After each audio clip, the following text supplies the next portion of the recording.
Hello everybody, welcome back. It's Phil here from GeoPhilgus Fishkeeping, and this is Five4Friday 16.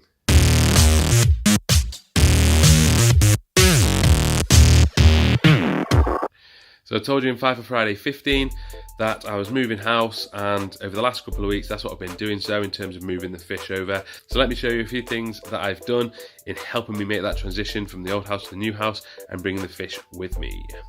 It hasn't gone entirely to plan. The fish tanks that I currently have wouldn't necessarily go in the rooms that I wanted them to. They're not currently set up, some of them. Not all fish are yet here.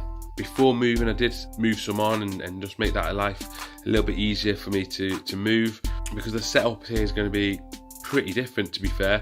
And it is very much work in progress. I did manage to get a few items beforehand in terms of so I could just set straight up and move some fish straight over, and others have had to go into temporary tanks until I'm all ready to go. I do want to give a shout out to a fellow fish keeper, just to say congratulations to Jordan on the arrival of his new child. I wish you all the best and hope all three of you are doing well.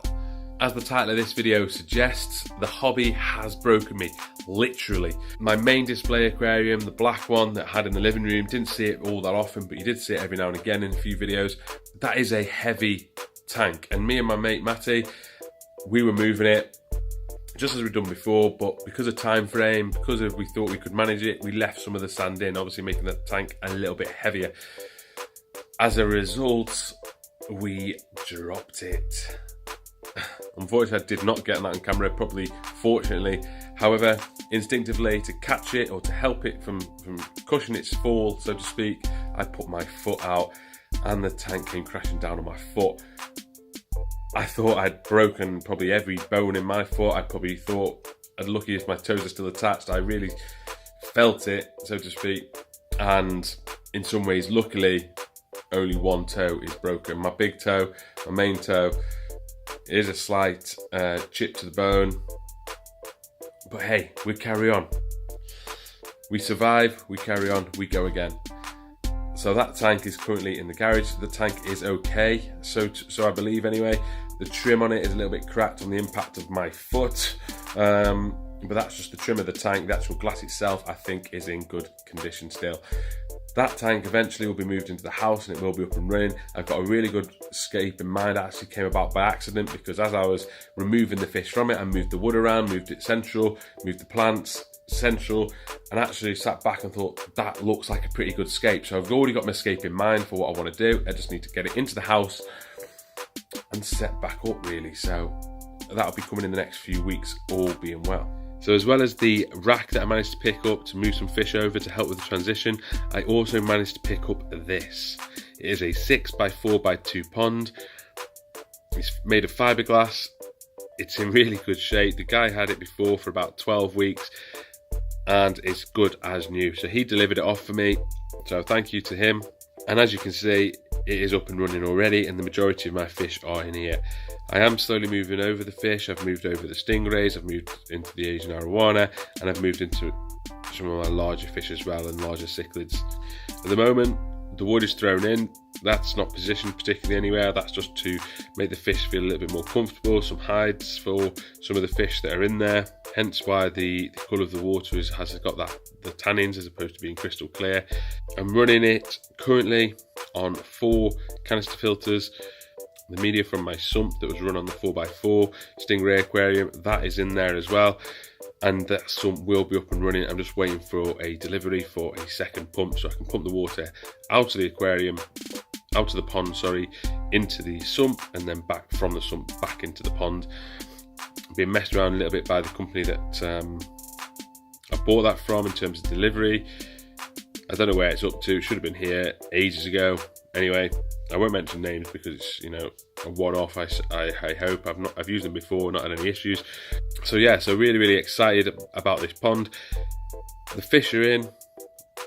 I don't like them as much as when they're in an aquarium, like you can see through the glass, etc, but it is very cool. It is slightly different, and yeah, I'm enjoying it.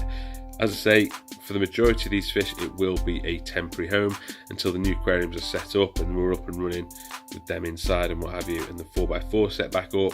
Again, that'll probably take a few weeks. It needs some maintenance on it, a bit more silicone around the weir needs repairing. One of the pipes cracked as well, the return pipe cracked as I was getting it out today. I'm not quite sure how that happened. So yeah, so a few bits and bobs to be done, but we are getting there. The fish are here, they're in the pond, they're in the temporary aquariums. Yeah, so much more to come, but I just wanted to give you an update. It's been a couple of weeks since my last video, and we're in the house. We're in the new house, we're in the new property, the fish are here, the majority of the fish, there's a couple more smaller tanks still to come over. But yeah, exciting times ahead, I'm sure. Here's some pictures of some of the fish that I put in. A few of the stingrays that first went in. The second lot of stingrays, I didn't get any photos of. They've been in the box a little bit longer. I wanted to get them into the pond. But also, look at this datnoid. This datnoid was in with the stingrays in the 4x4. I didn't see him at his best, but at the moment, look at him as I'm moving him over. He looks stunning. I cannot wait for this guy to get bigger. I cannot wait for him to show his full potential, and also to see him in an aquarium. I'm not going to give too much away in this plan that I have for the display tank that I had in my living room. I've got something in mind. I know exactly what I want to do with it, and in some ways that's a little bit unusual for me. Once I've been here a couple of weeks and settled and we're up and running, I have also got a couple of special deliveries on their way, so something to look forward to. Okay guys, thank you for watching. Sorry that it's just been filmed on my phone. It's been a case of just getting a video out there, filming it. It's absolute chaos here, there's stuff everywhere. Every room is full of just things from the other house. So please bear with me with that. I hope it hasn't been too bad in terms of quality. But yeah, thanks for watching, thanks for tuning in again. Please share, please like, please subscribe if you're not already, and please make sure you comment in the section below. I love interacting with you guys. I haven't been as best responding to comments, but I will get back to that, and I will go back and respond to all the comments that I've got. It's something I like to do, something I think is important to do, interacting with you guys that spend the time actually making a comment. So please continue to do so, and I'll catch you in a new video. Take care, and bye for now.